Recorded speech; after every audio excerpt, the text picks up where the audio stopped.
Hello there, my name's Des Taylor, and although I've travelled all around the world fishing, today's I've come on a very, very short journey, only about 20 miles all the way up to Wolverhampton in Staffordshire. But I've come to meet a guy that's brought out something very, very interesting.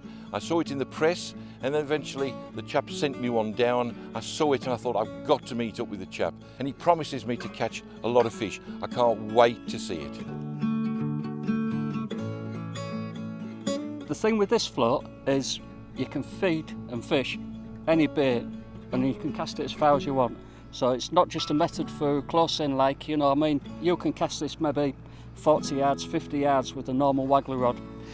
And the difference is it's not just one bait, it's not just pellets, but you can use pellets straight from the bag. You can use worm, you can use caster. It's any sinking bait, isn't it? Yeah, any sinking bait, yeah. But also you can use really liquid baits like chopped worm and slop. Even liquid ice braid and things like that. And there isn't anything out there at the moment that will do this and feed with that sort of accuracy. So if you're fishing, say, a pellet waggler, the wind gets up, you can't catapult your bait out accurately, or you know, anything like that. You want that little bit more distance. Yeah. This will do the trick.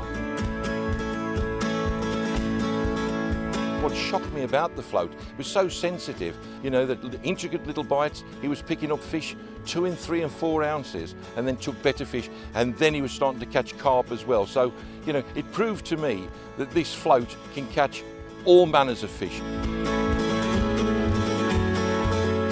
So this actually contains a little pocket full of air, but it's free to slide along the shaft. So it'll actually close against the bait housing and then drop as far as the eye down the bottom of the shaft. Yes. When you fill the bait up, you can actually put it inside the float. The ball then drops down to seal it, and you never actually lose any bait when you're casting.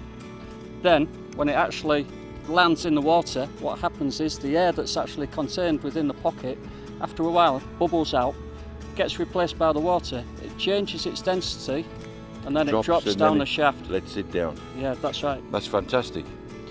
Yeah, and the nice thing is, actually, with putting your hook bait in, you can fish with a soft hook bait if you want. So if you wanted to fish with an expander pellet, or maybe even you can actually put it in and lock it and cast out with it. Yeah, that's right. So it takes the pressure off the hook.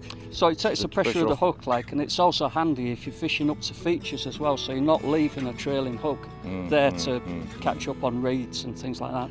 I noticed, Paul, that when you cast out, you've waited, it's emptied, and then you're twitching all the time. Every 5 seconds, 10 seconds, you're just twitching. Is that just to give the bait a little bit of movement? Yeah, with this float, obviously, all the bait gets released at once. So it's just trying to impart some extra movement in there. So we're twitching it, all you're doing is that, and you're just adding a little bit of movement to try and bring it back into the sight line of anything that's there in the upper layers of the water.